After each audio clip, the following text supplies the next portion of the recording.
Welcome back to Ghost Stories. Yep, I'm in a bit of trouble here, but we're hanging in there somewhat. Alright, let's begin.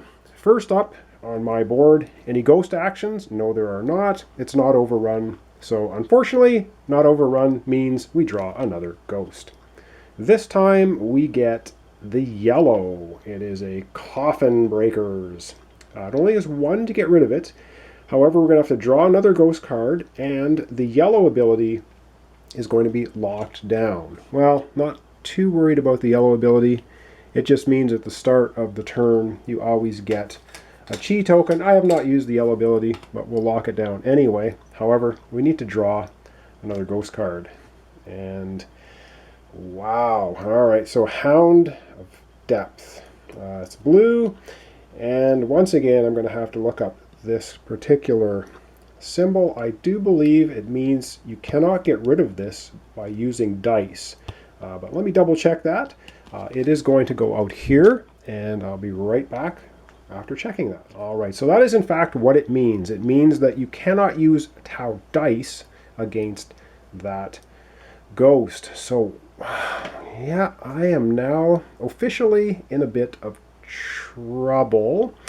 But it is now time for the Yang phase, and I'm going to move here because I have to get rid of this Haunter. So I'm going to try to exercise two at once. So looking up here, I'm going to try and get rid of this Haunter, which is a 2 green. I cannot use dice on this one, so I have to use tokens. Luckily, I have 3 blue. Let's go to the dice tray and see if I can get rid of them. All right, here we are. We're going to try and get rid of the Hound. Now we have to use a token to get rid of them. Cannot use dice. We need 2 green to get rid of the Restless Spirit. We have a green token. Come on. And we barely pull it off. We get a white die, which can become a green, and we only have 1 green token. So we're going to use this to get rid of the green spirit, and we're going to use the blue token to get rid of that. We got rid of them both. Whew, a slight bit of a breather. All right, so we managed to get rid of the green Haunter up here, and we also managed to get rid of the blue ghost there. So that was my exercising ghosts, and now we're finished with my turn. I don't have a Buddha to place. It's not going to happen. Yep, unfortunately, we're going to start now doing the rounds on the neutral boards. The yellow board, there's no ghost activities. Is it overrun? Well, indeed it is. There are 3 ghosts on the yellow board, which means the yellow Taoist monk is going to lose 1 of its 3 chi tokens.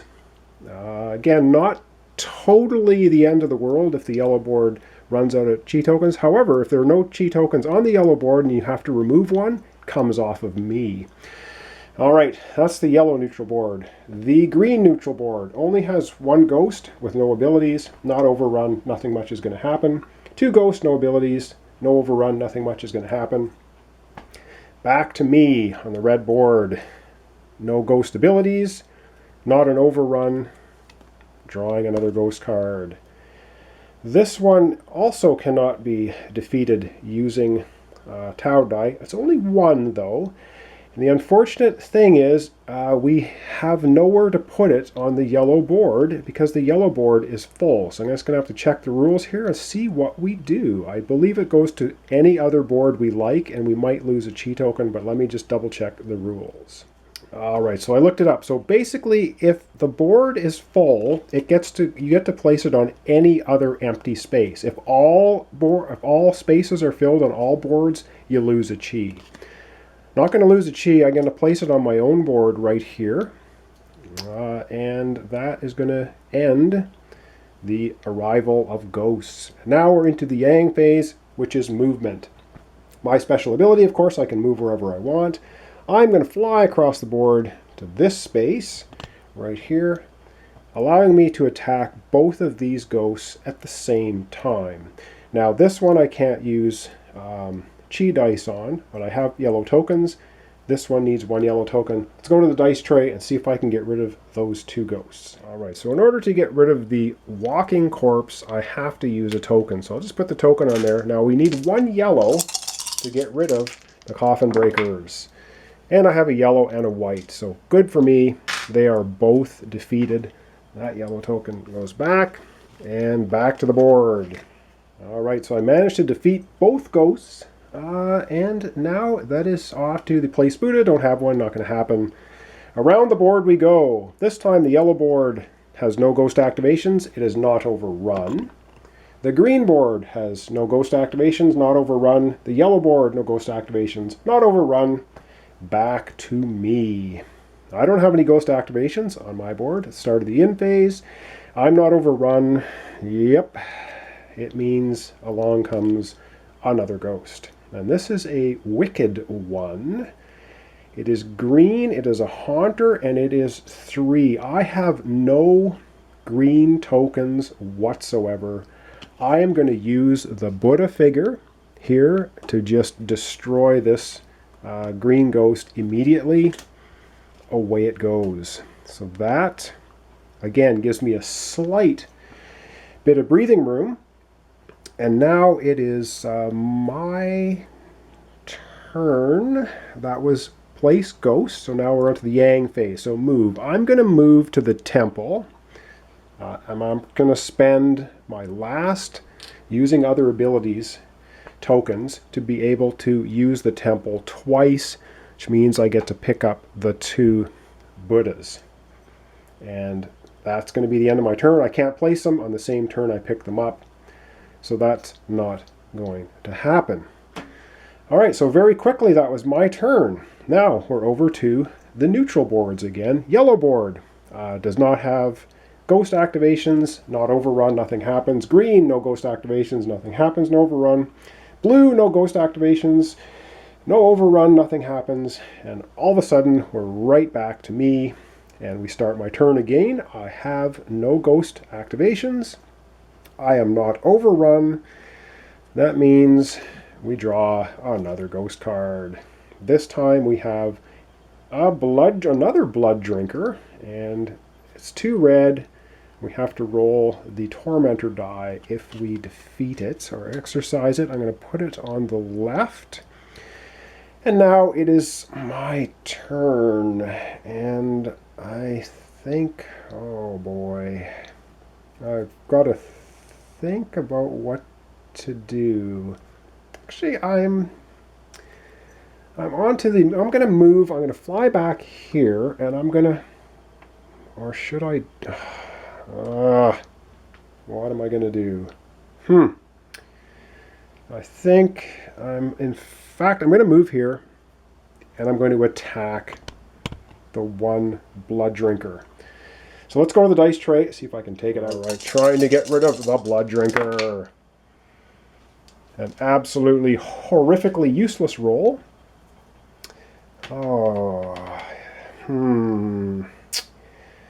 I want to bother spending my 2 tokens to get rid of it? Yeah, I'm going to go ahead. I'm going to spend my 2 red tokens. That is going to banish the blood drinker, but I'm going to now have to roll the tormentor die. So let's see what I get with that one.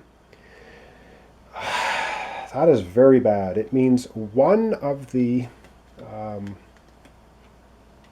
one tile, which is adjacent to the ghost I just banished, I believe is how that works, is flipped over to the haunted side, which is going to give me 2 haunted tiles. Ouch. Let's go back to the main board. And so, after defeating the ghost here, the first active tile in front of that defeated ghost, because I rolled that horrible thing, gets haunted. I now have 2 haunted tiles. I get a 3rd one, I lose the game. However, I do now get to place a Buddha because I got these last turn, so I'm going to put one here on my own board. So if I get a black ghost or a red ghost, I can pop it. All right, let's go around the horn and do the neutral boards. All right, well, that was pretty horrific, but that's the way it is. So yellow board, no ghost activities, no overrun. Green board, no ghost activities, no overrun. Blue board, no ghost activities, no overrun. Back to me, no ghost activities, so starting a new turn, no ghost activities, no overrun. We're right back to drawing a new ghost. And this one looks repellent. A repellent beauty. Wow. 1 black. It's going to hold 1 die captive, and you cannot use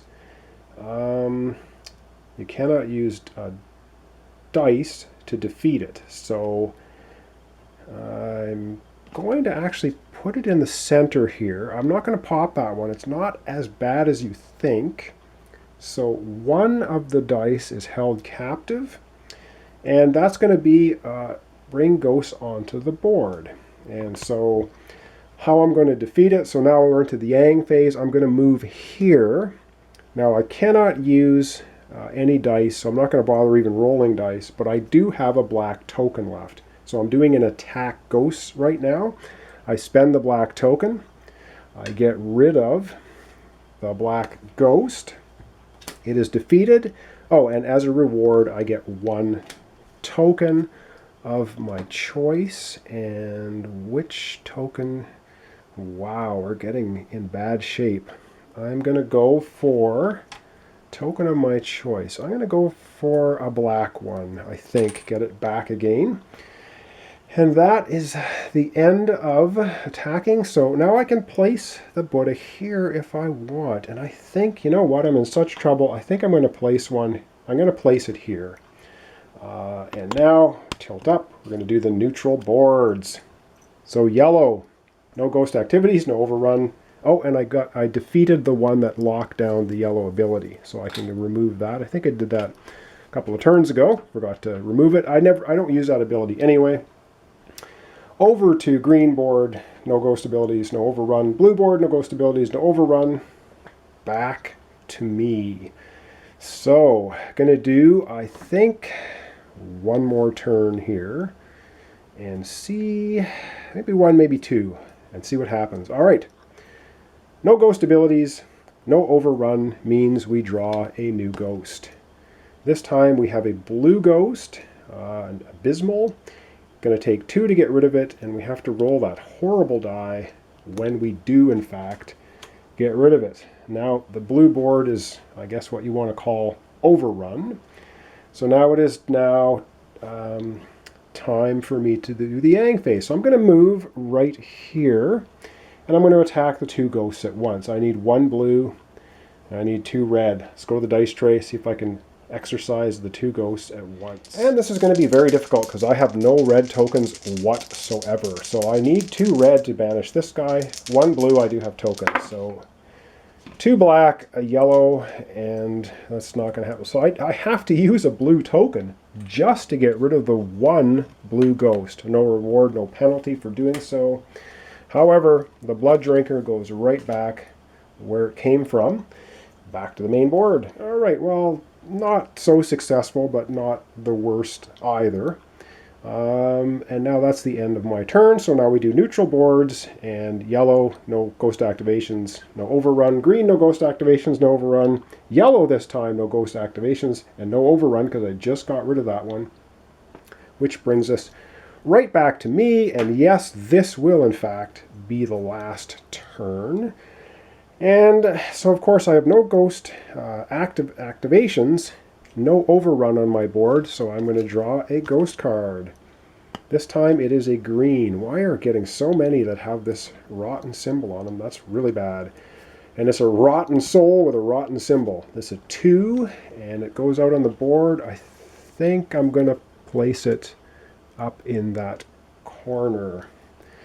And yeah, things are getting kind of not great. I want some blacks and some reds to come out so I can pop them and get rid of them. However, I think, wow, this is getting pretty tricky. I think I'm going to do my movement and move to the center, which is just going to collect the 3 tokens again, because I think I'm going to have to try and get some more tokens eventually. Wow. All right. And that's virtually my turn. That was my move, and now I could use this ability, which is not going to do anything because there are no haunters on the board at all, and I cannot fight any ghosts because I'm not adjacent to any. And so that is going to end my turn. And with ending of my turn, we're going to go around the board. Yellow, no ghost activations, no overrun. Green, no ghost activations, no overrun. Blue, same thing, no ghost activations, no overrun.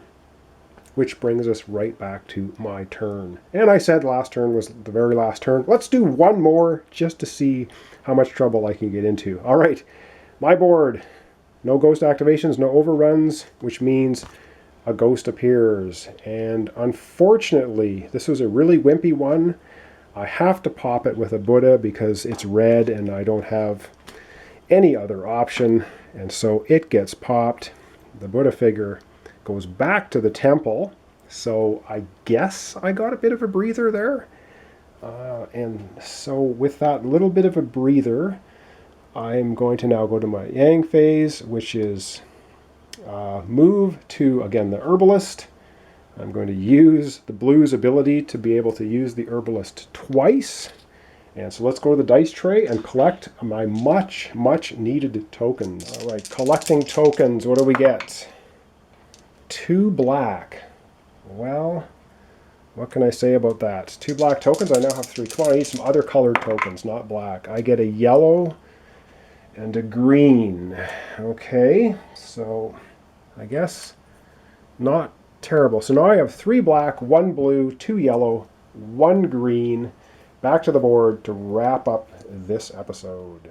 All right, well, that was me doing the village activation twice because I used the Blue's power. Now let's place a Buddha. Don't have one, not going to happen.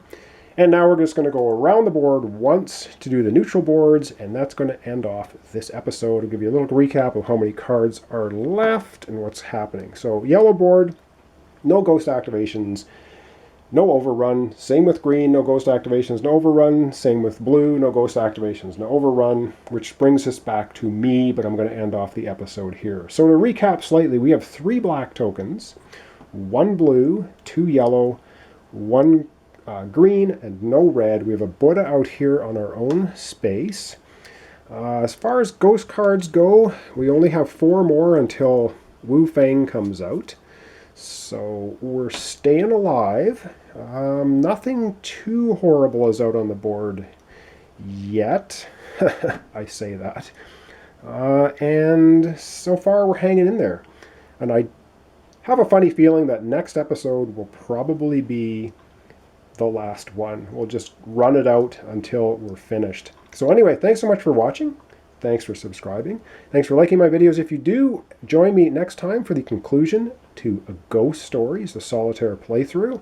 And thanks so much, and we'll see you next time for the conclusion.